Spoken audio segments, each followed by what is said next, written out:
And we're already starting things off a bit spicy here, Nate. It's going to be a proxy, by the looks of it, 3 Rex to get things going.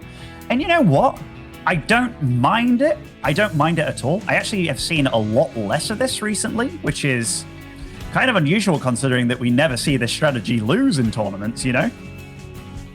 Yeah, right? I mean, I feel like I've literally never seen this lose in a competitive broadcasted match before. So heaven forbid this gets scouted, though, Dun Muslim. Okay, yeah, Overlord's going to go there. I will definitely see it.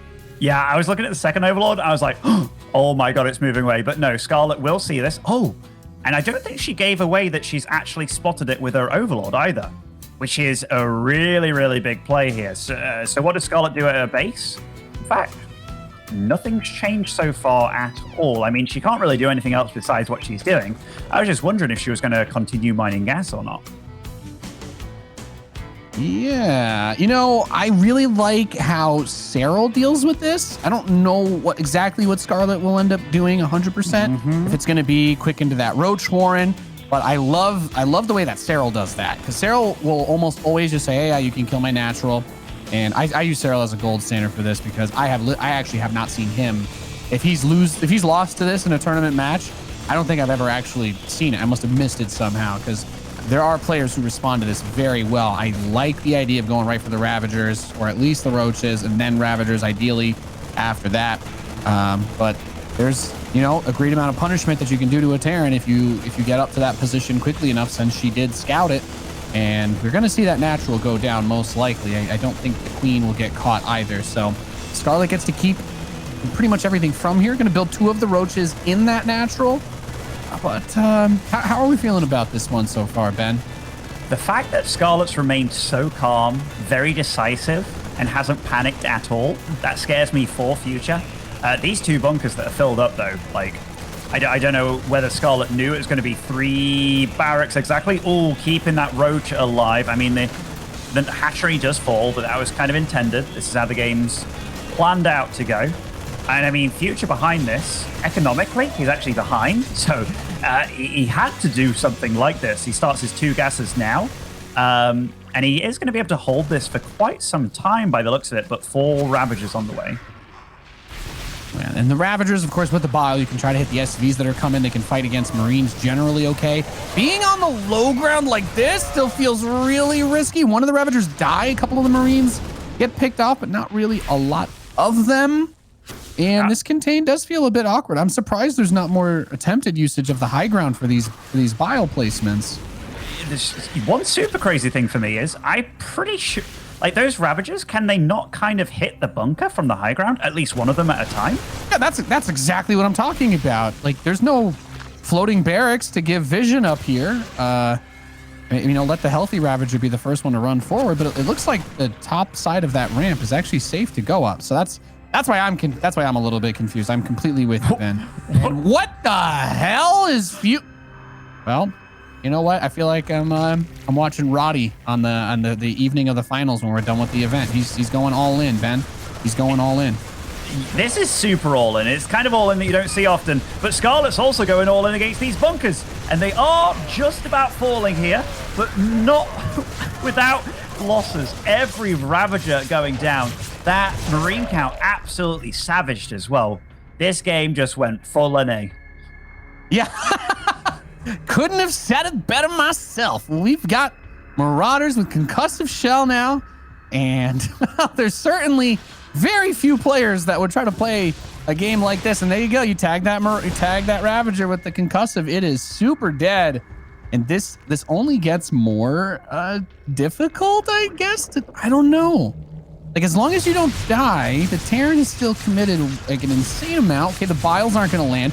Queens aren't armored, so they don't take bonus damage. The Marauders take a little while to kill them. The same thing with the Ravagers, actually. They're not armored either.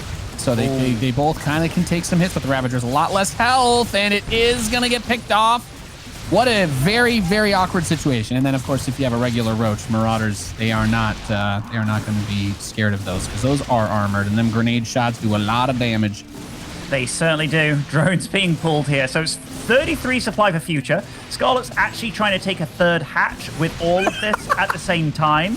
I love it. Skins being upgraded for Future as well. This is ridiculous. What's going on here? Well, this everybody that was memeing in the chat about the NA, congratulations. You were aware of the obvious. We were going to have some shenaniganery, a little bit of a fiesta going on here. Oh, nope. All right, yep, full straight. All right, it's a full clown fiesta now. There you go. It happened. We have the boys being pulled off of it. Was this 8-9 Marauder all in now with Stim halfway done? Not even gonna wait for that. You don't need that. You could probably cancel Stim and get another Marauder maybe, but that's not necessary either, it seems. Scarlet's in the worst position against this possible, though. Like, if she could have moved up a ramp and bought time, that would have been great, but she moved behind a hatchery. Transfusions are really good. She's pulling her own drones now. Her units move a lot faster on the creep, but the Biles, they're behind the units and they're not retreating, but I think she's done it regardless. This little rush from Future did not succeed. I'm glad he's smiling because that was a cheeky attempt. And, you know what? Nate, are you not a proud American right now? I am, but not for that. Not because of that. That was glorious. I can't say I've ever seen that before. At some point, I was like, maybe it'll work. But then I was like, the 2 a.m. Discovery Channel documentary. Yeah, I was like, maybe it'll work. But then I was like, Scarlet's actually taking 3 bases against this. And I was like, that's got to be the dream scenario for this, but it didn't even work against that. So, yep, there's probably a reason I haven't seen that before. But when it came to the group stage matches between these two, it felt like Future was trying to do weird stuff like that. And he did a proxy T-Rex, and Scarlet opened up pool first and just killed it, you know? It was kind of sad. But, yeah, the fact that he's kind of thrown that out at the first game of the series, That's a bold start. Yeah, I mean, I don't mind it, you know, testing the water. If you can get a cheap win on the board, it's kind of nice. But yeah, I hope it's not a sign of lack of confidence. Because again, I felt that before, you know, I proxy T-Rex Scarlet and I was like, oh yeah, I'm so confident, you know, like I'll let you regame. And then she beats me 2-0. I'm like, gosh darn it, I shouldn't have let that happen.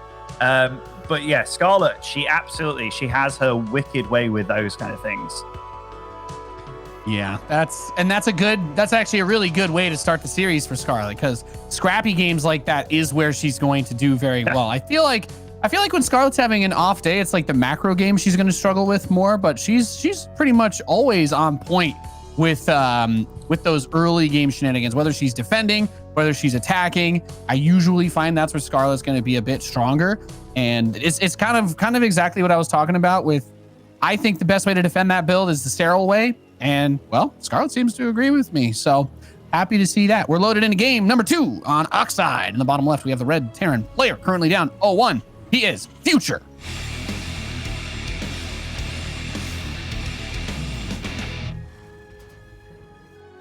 And spawning over in the top right-hand side as the blue Terran, or blue Zerg even, sorry, it is Scarlet.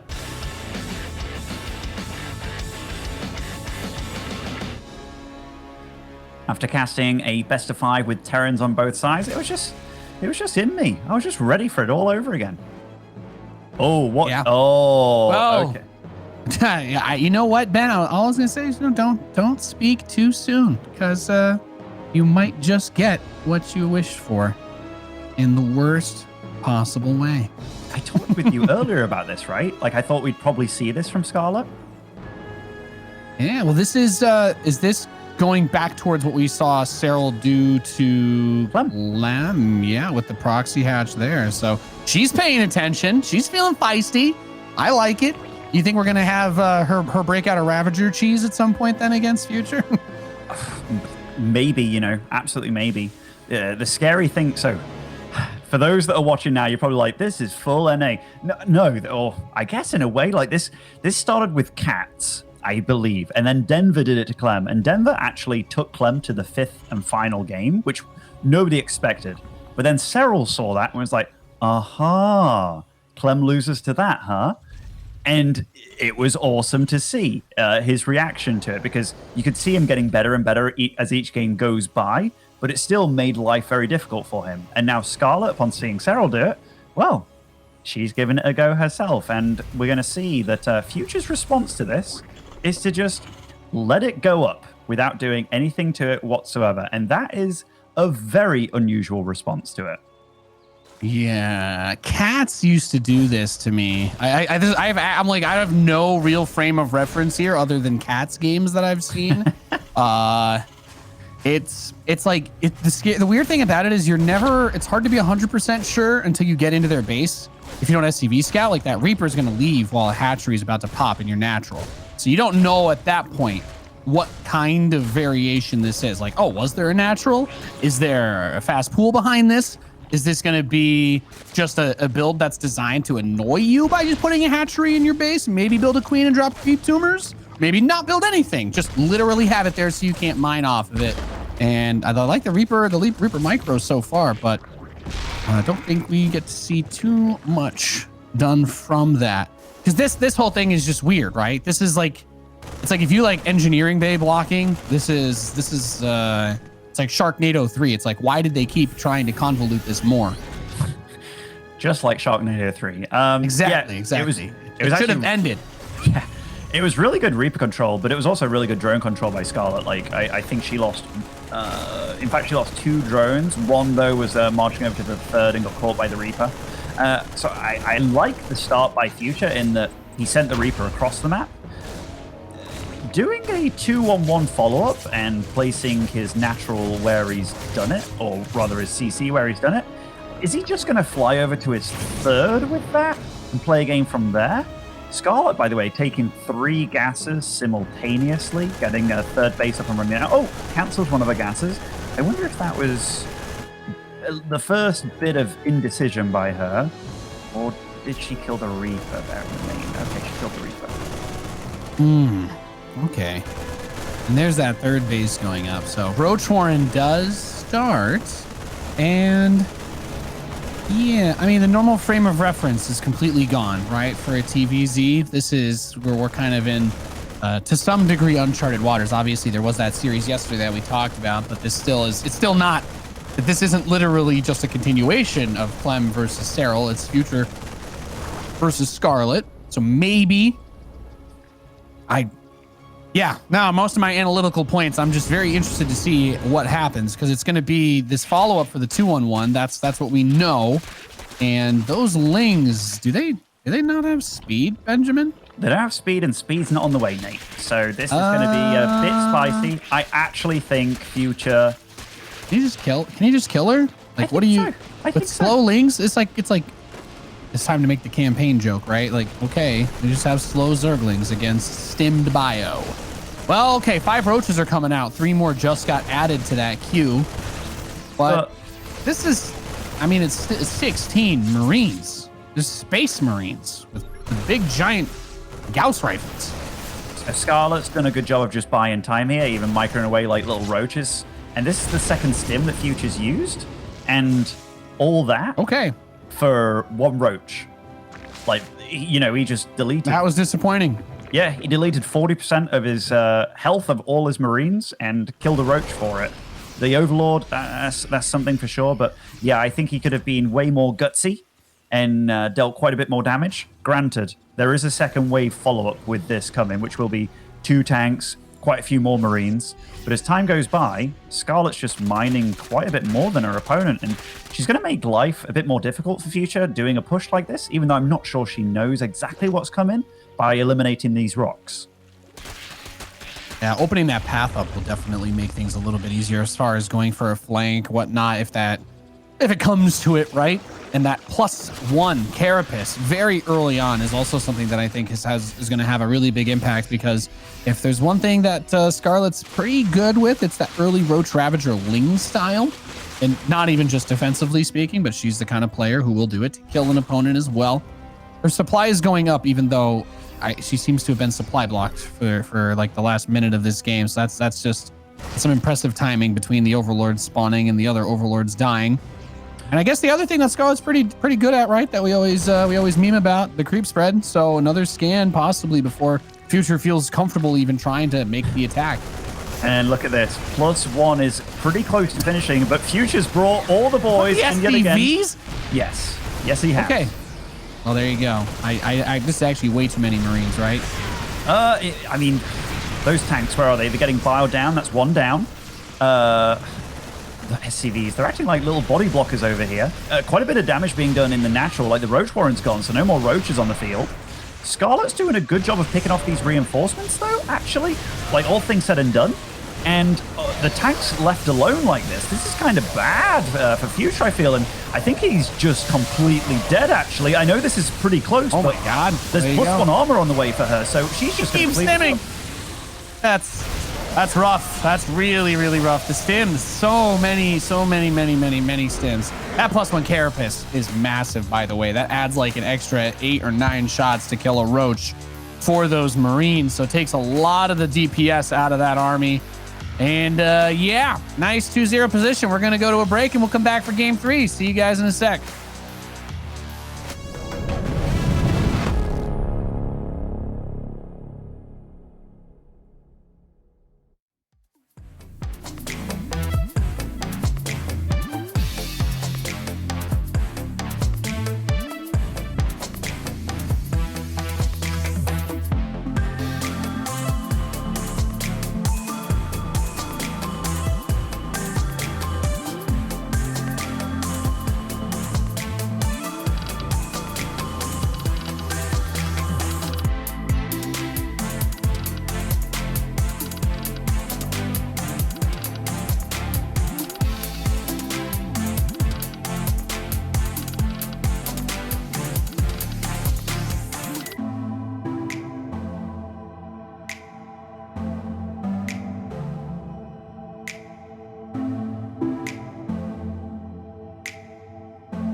We are back. That's right. One more time. That's not true. We got another match after this, but we're going to be going into game number 3 between Future and Scarlet. And based on all of the lulls, the keks, and the XDs in the Twitch chat, you guys kind of agree with us. This one has been a bit lopsided, to say the least, as Scarlet is doing very, very well in this matchup. Future, the Cheesadelphia 8 champion, the number 3 ranked American player on a Look Like. That's right, I can read. Gotcha. Not, unfortunately, able to take a map just yet, but there is still some hope. Or is there, Benjamin?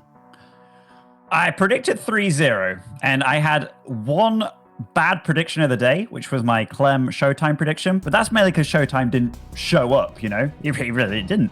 But the rest of my predictions have actually been spot on, Nathanius, and Scarlet does this to people. She really does, especially players that aren't as experienced as her. Anyhow, spawning over in the bottom left-hand side of Pillars of Gold, it is Scarlet.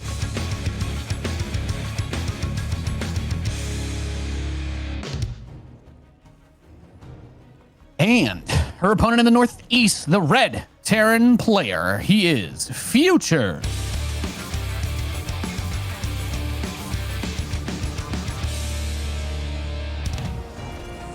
Future again is doing something a little bit weird here, by the way.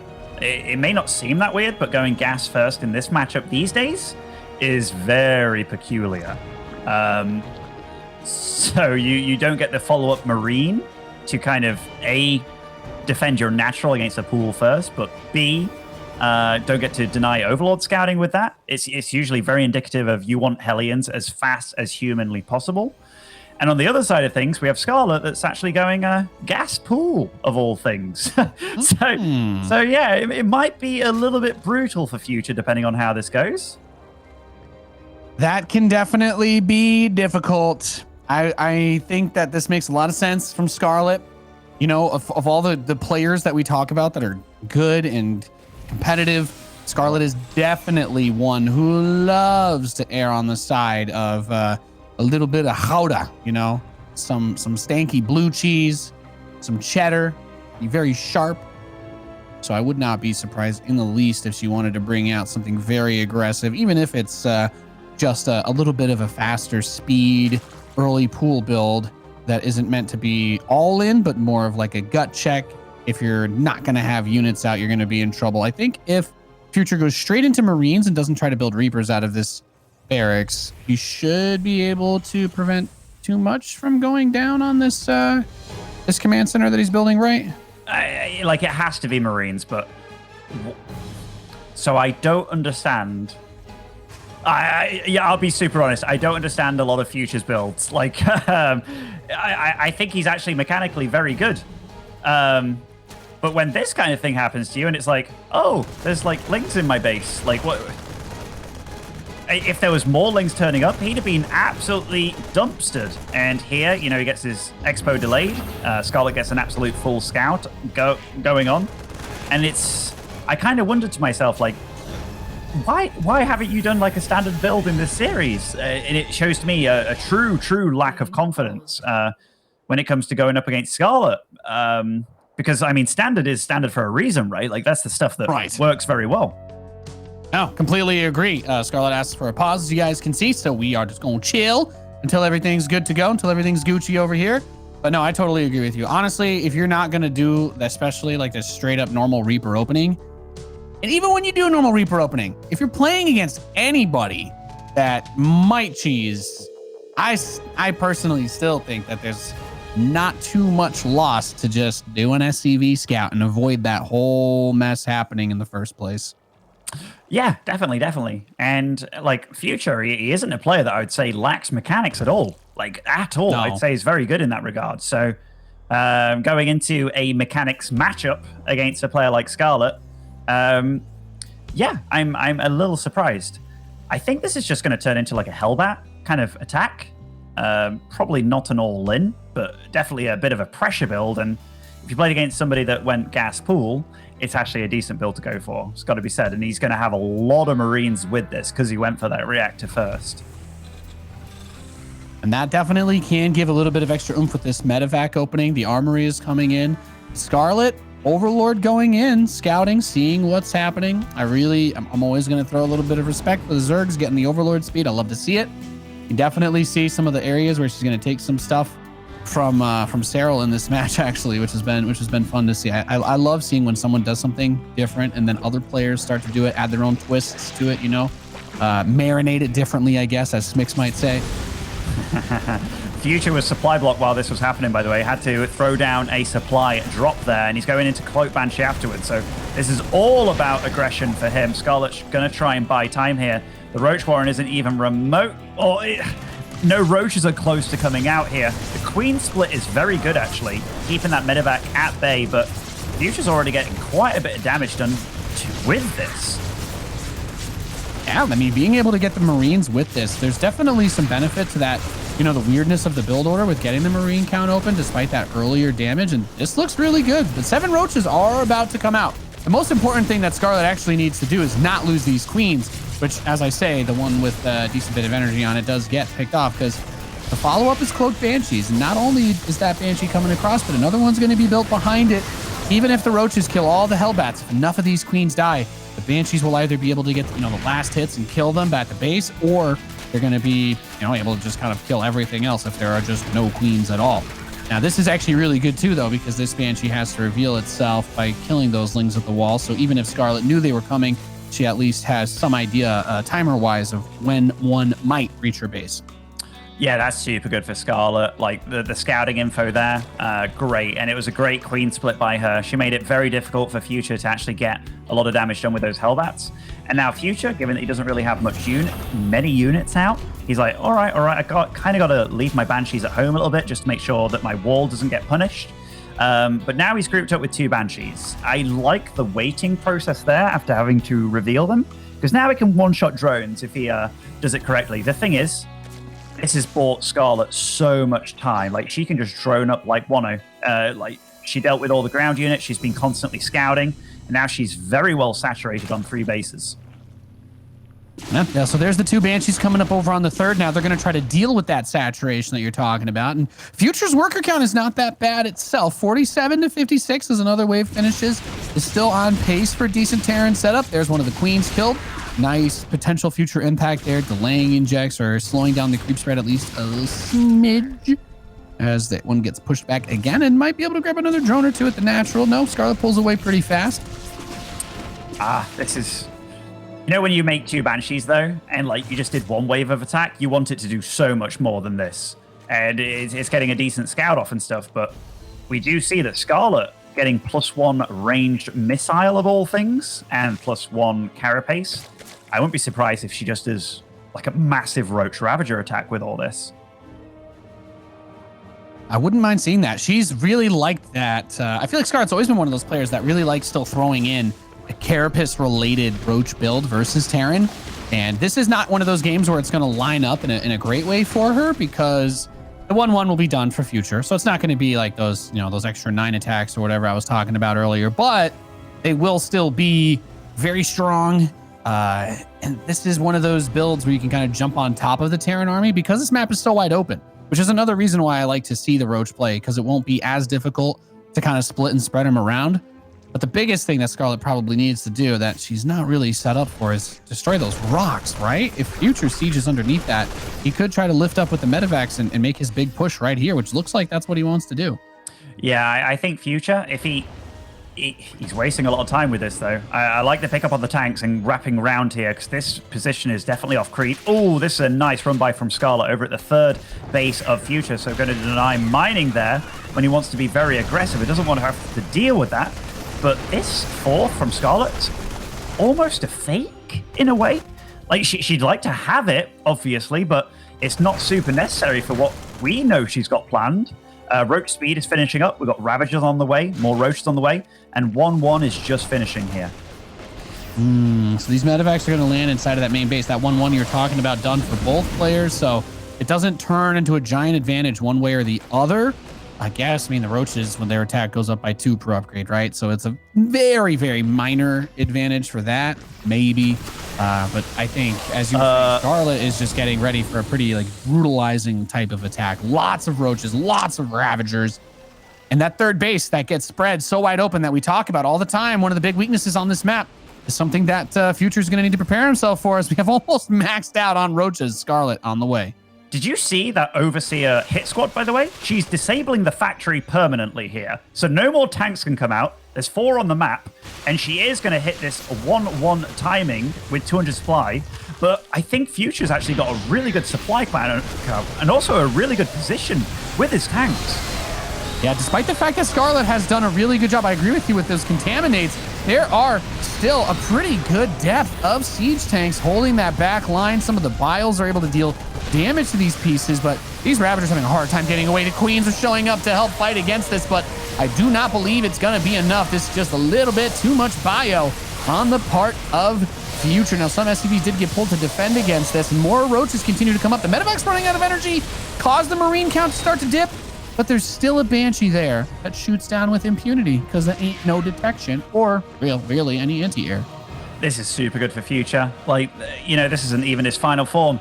Like, 2-2's about to finish as well, and now he's launching a counterattack. I think that's a great move by him. It's not super necessary. Like, heal up these Marines first. You don't need to be here right now. 2-2 is very close to finishing, but Scarlet is wounded for sure. Economically, she's ahead in workers, but, you know, mules are pretty damn good. 2-2 is now finishing for Future, and that's when his army's just going to become way scarier. Yeah, I think that's when the Roach Ravager type of army composition falls apart very quickly. Unless Future just, I mean, he is stimming really hard. There's some potential for this bio to get overrun if he doesn't take a better position, because I just keep looking at these Medevacs and there's no energy on them at all. So every time he stims, and he's definitely got a stim problem, it hurts, and it hurts a lot. I think those Overseers went back into the main base. I don't think you can engage in the open field like this off creep. No, I mean, like, now Scarlet's the one that's overextended. Like, she just lined up 11 drones while pushing out across the map. This is a bit of a clown fiesta, this one, because they're both just running backwards and forwards, and every time they move out, they kind of lose. I mean, all these Marines, before they even go in, are under half health, but it's going to work out. Scarlet's super dead this game. Yeah, so, I mean, I don't hate it, right? You're up 2-0, doing something a little bit out of left field. It is what it is. Like, you see that Future stims all of his own units to red health, and you ask yourself, could I still possibly win this game down 40 supply? And the answer is, well, probably not. But if your Roaches are one-shotting Marines, you know, I can see why you might stay in the game a little bit and see what can happen, because it has been very much so a lot of overextending. The Overseer hit squad returns back, and they can't really fight, so they're just going to stand here and be awkward, doing not a whole lot. Not a whole lot, mate. Not a whole lot. This game started off with a gas pool build by Scarlet, something a bit cheeky. Future just, I mean, it was a weird opening by him, but then he played safe and standard behind it. And honestly, like, look, this guy can bloody macro, and this was a pretty convincing victory from him, honestly. I know a lot of people are like, Ben, it's not over yet, it's not over yet. And I know, but I don't like to overhype games that don't really need it. And here, Future's just got way more units, better upgrades now. And I mean, that's a number of Marines that you're not going to beat it anytime soon, I feel.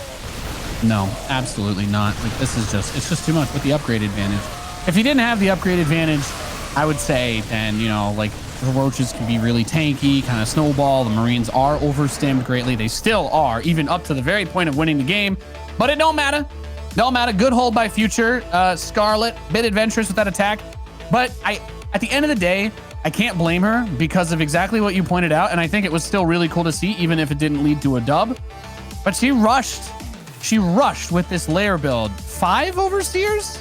And she had 5 Overseers outside the main base that were just chilling to have a chain contaminate so Future couldn't build tanks, which 200 IQ if you want to do a 1-1 Roach all-in, right? I love it. I love everything about it, except Future still had 4 tanks out somehow before she got into that chain, contaminate situation. And I really like that he put a few depots in front of the base as well. Anything to mess with the AI to help soak, because that is such a wide open position. And that was just very well done. Very, very well done defensively by Future. Cool stuff out of Scarlet regardless, though.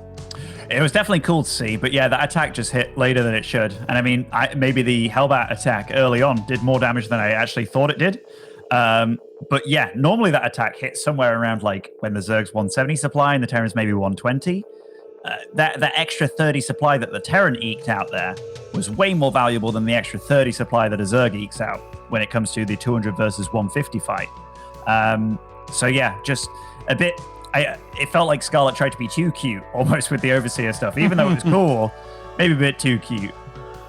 Well, Scarlet did have a game against M. Canning where she sent out a drone scout to literally just spray, and like it sprayed 30 times. So when it comes to NA memes, Scarlet is also one of the best chefs in the kitchen.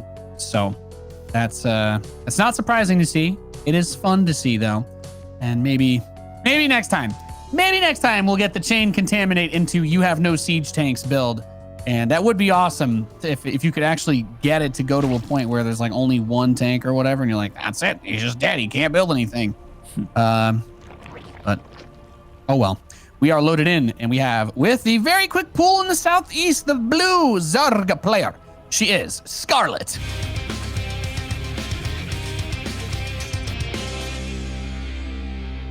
And over in the northwest side, playing for Team Alpha X, it is Future.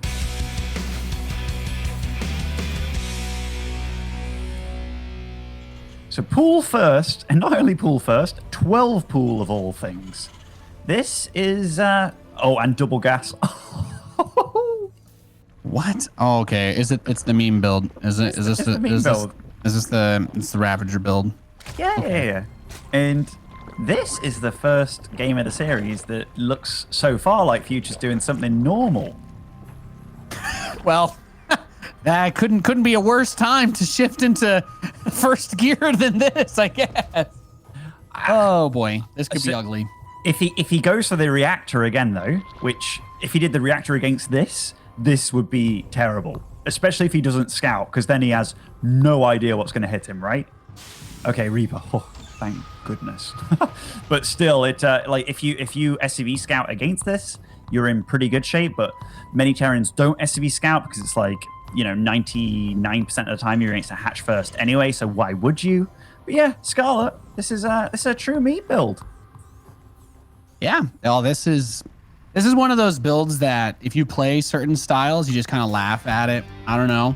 As somebody who religiously SCV scouts, I love when people do this because it's not the hardest build to exploit against, honestly. But if you're not SCV scouting, which Future hasn't done in this series, I don't think that it's a bad strategy to do, because it is something that you need a pretty specific type of response for to be able to not take damage. But also very important to point out is that this is one of those maps that doesn't have a ramp leading into the natural. So Command Center immediately gets canceled. That is the right thing to do. There's no universe where I think Future would be able to save that. So possibly restart it in the main base if you get a chance. But 2 bunkers while the factory's building. Scarlet may have already gotten some of what she wants out of this, but she's going to need a little bit more because that drone count is not going up and the SCV count is. I kind of like a lot of Future's response, though. I mean, the bunkers, he has to get one of them up. Oh, the Marine on the wrong side. So that was a miss rally right there from Future. Quite a few SCVs do fall before much happens, but that Ravager is exceptionally low here. Future with pretty high minerals to spend on something. I'd imagine that a Cyclone's probably going to be used here. Yes, it is. But he didn't start a reactor or anything on the barracks. That's a good move, given that, you would have definitely lost it. Whoa, go from Magfield as well? That's unusual. It's a curious decision. So Magfield Accelerator doubles the DPS, effectively, of the Cyclone's lock-on, but only against armored units and structures. And just as a quick reminder, the Ravager, despite being more from a Roach, this upgrade's about to get canceled anyway, but if it doesn't, Ravagers, despite being built from Roaches, they do not have an armored tag, so that upgrade doesn't really affect Ravagers at all. It will affect if there are like Roaches on the defense that are thrown in, of course, trying to defend, or Spine Crawler, Hatchery, etc. But that's why I would be confused to see that upgrade research versus Zerg this early. Yeah, I couldn't have said it better myself, Nate. This Cyclone is definitely doing its job, though, just keeping these Ravagers at bay. And honestly, that bunker position combined with this Ravager, there's no way Scarlet really wants to march up this ramp with, the squishy units that she has. But the amount of SCVs that have been here, just, not mining, just kind of getting ready to repair, I actually think Future's done a really good job of defending this. That being said, he does not have a CC on the way at all. He's totally relying on just one base economy. Still got these SCVs in a position here to repair, but it's not entirely necessary, I feel. Like, you can just kind of send everything home. I could have done a while ago when he had the second Cyclone out, especially. Yeah. This is. Do you think he's gonna pull his SCVs? Just freaking send it here? Is that like? I don't know. He doesn't have any money. He's getting the tank. Okay, there's the command center now. Finally. Okay, I was after the way that this series has gone so far. I legitimately would not be surprised if Future's like, all right, defend this and then just push with all of it, because that's how weird that this one has been going. He's gonna get tanks. Gonna get that up and.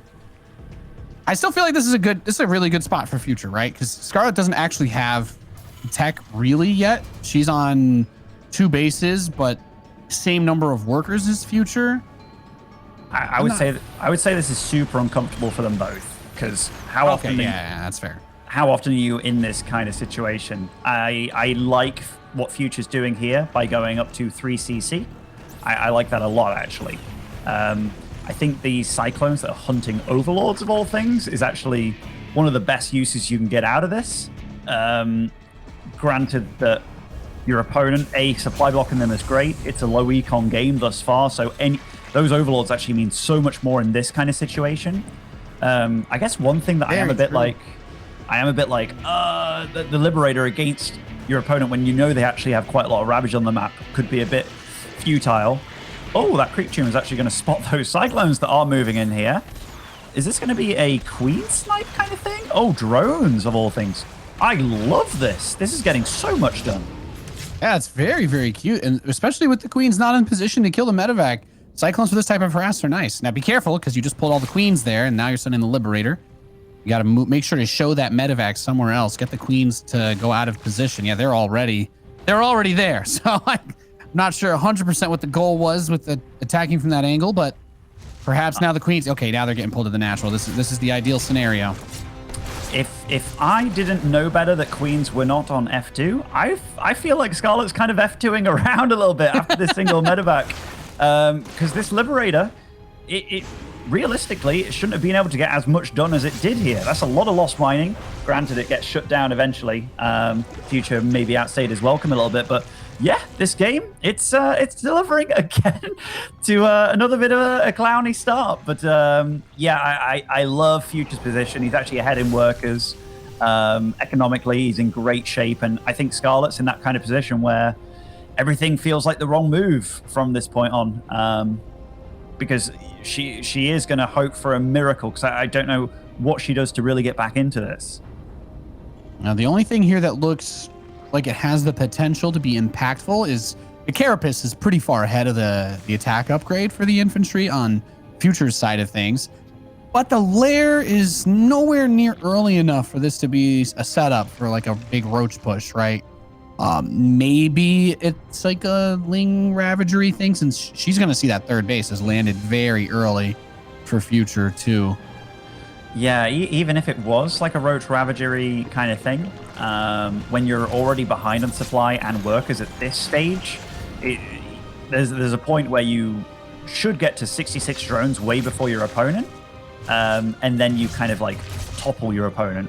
So she's on Roach Ravager here, behind in supply, and Future, look how well prepared he is. He's like, wait, this, like, I'm putting a turret at the front. Like, is it going to be tunneling claws, or is it going to be like mutas kind of thing? So I like that kind of move from him. He feels that something else might be coming, and I'm not surprised. He's super damn far ahead. Yeah, you definitely don't want to sleep on Scarlet in this type of situation, even if you have a lead, because she does have some of that X factor that we're talking about. Even if she's not as consistent as some of the other top players, she can still pull some pretty wild wins out of nowhere. We've seen it before. This is going to be very impressive if she can hold this, though, because I agree with you that Future has gotten off of this economy a pretty scary army, honestly. This is a lot of Marines. We do have Banelings coming in, though. Baneling speed's not too far away. We know Future, like Stim, probably more than any Marine, even in the lore of StarCraft 2. Oh, certainly does. Certainly does. This creep spread, though, it's this veil of safety that Scarlet's kind of buying herself. And she does a good job of, like, keeping it going. Future. Oh. So a lot of his move outs, I kind of like this move away in the sense that it's the kind of tried and true, keep your opponent honest, force them to make units. But Scarlet, I feel that could have been a moment to really pounce. Because as time goes by, that +2 carapace, like, if Scarlet does get up to that, those Banelings are going to take quite a bit of time to kill against these Marines. That's going to turn this into a chonker army. And she leads with the Ravagers a little bit, throws the Biles trying to catch the Medivacs, but wants to make sure that the Banelings don't get, insta-gibbed by a tank or two. And this is what we're talking about, a little bit of a Ling counter. Not going to kill a tremendous amount of SCVs, just 3, but you've dislocated all of the other ones. You've kind of sent them all away. Now they have to come back. You delayed the mining. The army pulled over. I wouldn't be surprised if she baited a full stim on all the Marines that were over there as well. So it's one of those situations where this is actually really good heads-up play, by the way. He checks for where those Lings came from, knowing where the army is on the map, and says, okay, well, those Lings didn't run into my army on the cliff, which means they must still be here. So great cleanup there by Future. And this is a big army coming in, but oh my goodness, that is a rather large number of Banelings to Muslim. The Marines are going to run off of creep while the Biles kill all but 2 of the tanks, or excuse me, there are 2 tanks in the back behind everything. 14 SCVs get blown up by some Banelings at the same time. Now Scarlet finally has the worker lead, but is this siege going to be the end of her? Big spread is what she's getting ready for, and I do like this. Use the map geography, get that surround, and make it happen. Here we go. Files are going to come in on the tanks. The Marines stimming and running away back off of creep. A lot of this gets cleaned up, though, and they're going to have to load up, lift, and try to run away. Scarlet's actually outplaying him quite hard here. Like, now she's actually ahead in supply from being 30 supply behind. She's got better upgrades. Hive is just done as well. And that big Baneling run by she did in the Third of Future, eliminating all those SCVs. And I got to tell you something else. Future didn't make an armory. That's how committed he was to this all-in. So, like, this all-in was planned. He thought that was going to do way more than it did. Tank count's been totally reset. Scarlet actually might have won what was an unwinnable situation. She's got +3 in her adrenal on the way. How the hell did she squeeze a Hive in during all of this? Okay, yeah, well, you're right. Outplayed. You know what? I didn't record it on my soundboard, but yeah, outplayed. Yeah, just positionally. And now Future, like, he's kind of desperate at this point. Like, he's loading everything up. Where's he going to go, though? Is he just moving to the south part of the map? I mean, oh, look at that Ling on the top as well. Does see all these medevacs. Are they going for the main base, of all things? I mean, it might be worth going for it. Zerg.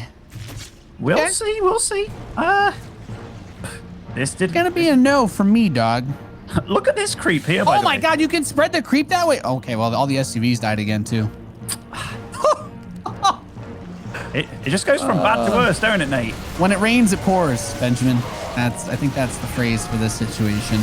Future definitely had an interesting position and a nice little bit of a lead at the start here, but botched it in a way that, really represents NA, I guess, might be the most appropriate way to say it. As these Marines go through a choke point, but they're still being pushed even off creep now. The whole army's in medevacs. The whole army is just in the air. Yeah, it's not left. It's going on a tour around the world at this point, Nate. And GG is called.